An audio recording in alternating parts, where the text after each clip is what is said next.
That woman you can't stop thinking about, the one whose validation feels more important than oxygen. You are not in love with her. You are suffering from a case of mistaken identity, a psychological fever that presents as love, but is in fact a profound spiritual crisis. You have built a cathedral in her name, but you are worshiping a reflection. You have mistaken a person for a mirror, and the figure you see in that mirror, the one you're so desperately trying to reach, is a ghost. Worse, it's a ghost from inside your own machine.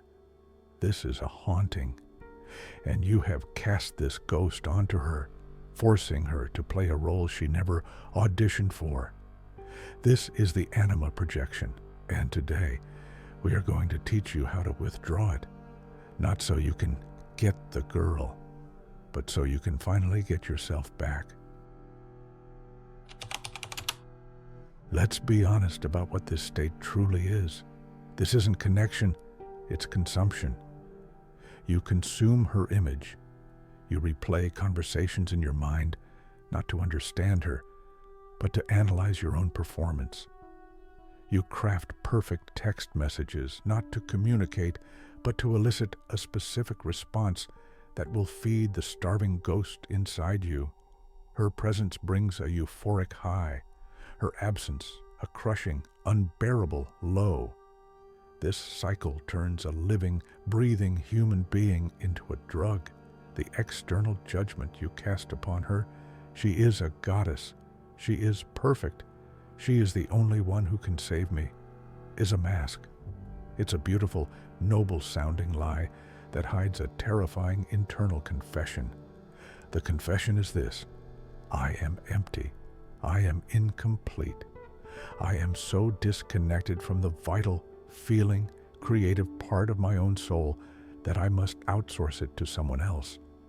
You have made her the sole bearer of beauty, meaning, and vitality in your life. By placing all that is sacred onto her, you have rendered your own inner world profane and barren. This is the indictment of the ideal. It is a holy war waged against your own potential, and you are losing.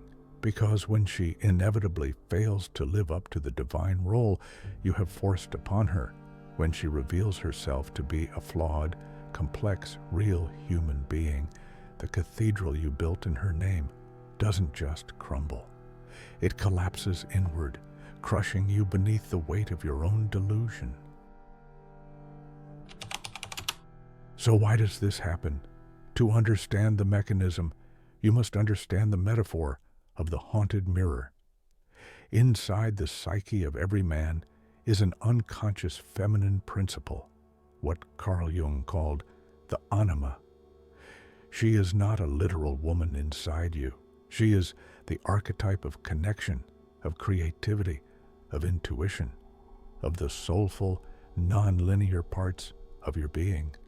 She is your capacity to relate, to feel deeply, to find meaning beyond cold, hard logic. For most of your life as a modern man, you have been taught to suppress this energy, to be rational, to be stoic, to achieve, to conquer. Your anima, this vital part of your soul, has been relegated to the dungeons of your unconscious. But energy cannot be destroyed. It can only be transformed or projected. When you encounter a woman who, for whatever reason, carries a hook for that repressed energy, your unconscious mind seizes the opportunity. It casts this powerful, luminous, and underdeveloped part of your soul out of you and onto her. Suddenly, you are not looking at a woman. You're looking into the haunted mirror. You see your own beautiful, terrifying, and unknown soul reflected back at you, and you mistake it for her. The magnetic pull you feel is the desperate homesickness of your own psyche, calling out to a part of itself. The ghost in the glass is you. And here, we must address the great objection roaring in your mind right now. But my feelings are real. She is different. She is special. Yes, the energy is absolutely real. The voltage is real. The power you feel is perhaps the most real thing you've ever experienced. But you have misidentified the source of the power. You think it's the light bulb, but it's the nuclear reactor you're carrying inside you. She is not the source. She is merely the screen. Recognizing this doesn't invalidate your experience. It empowers you by correctly identifying its origin. You. Withdrawing the projection is not an act of violence or rejection.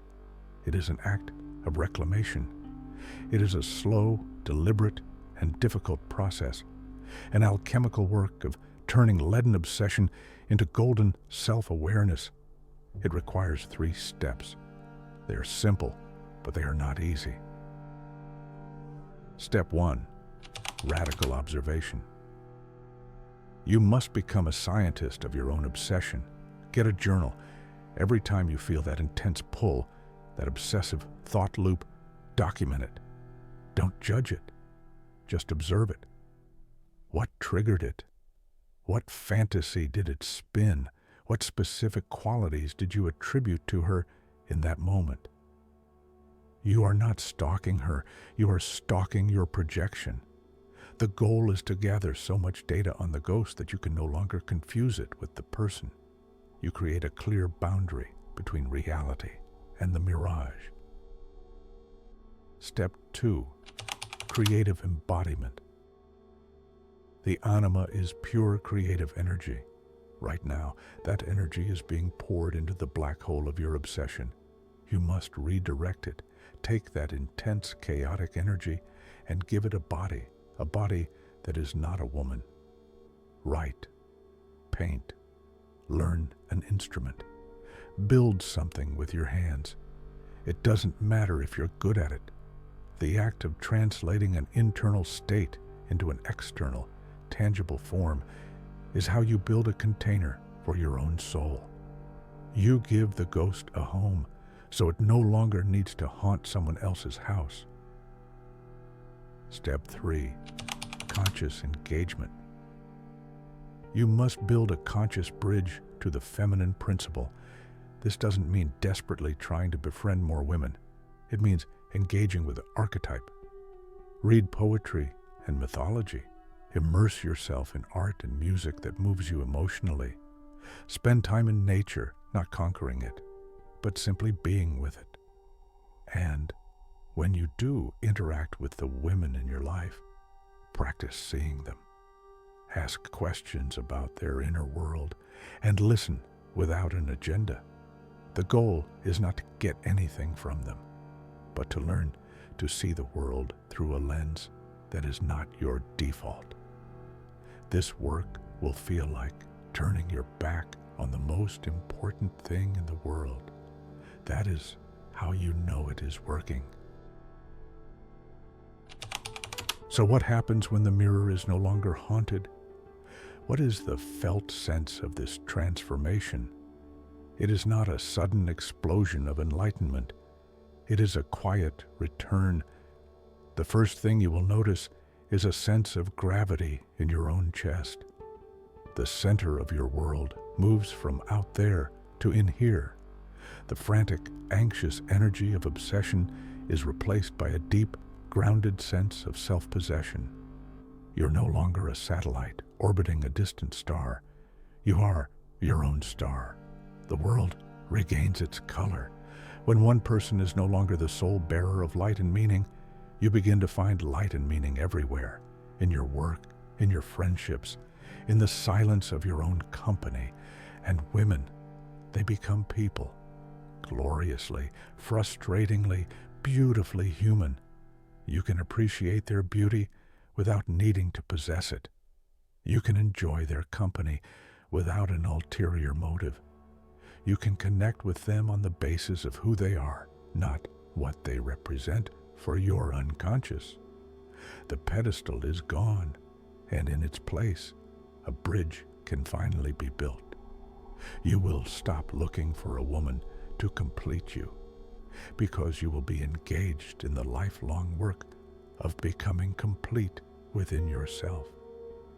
The ghost in the mirror will not be gone. It will have turned around, taken your hand, and integrated into the man you were always meant to become. You will have finally come home.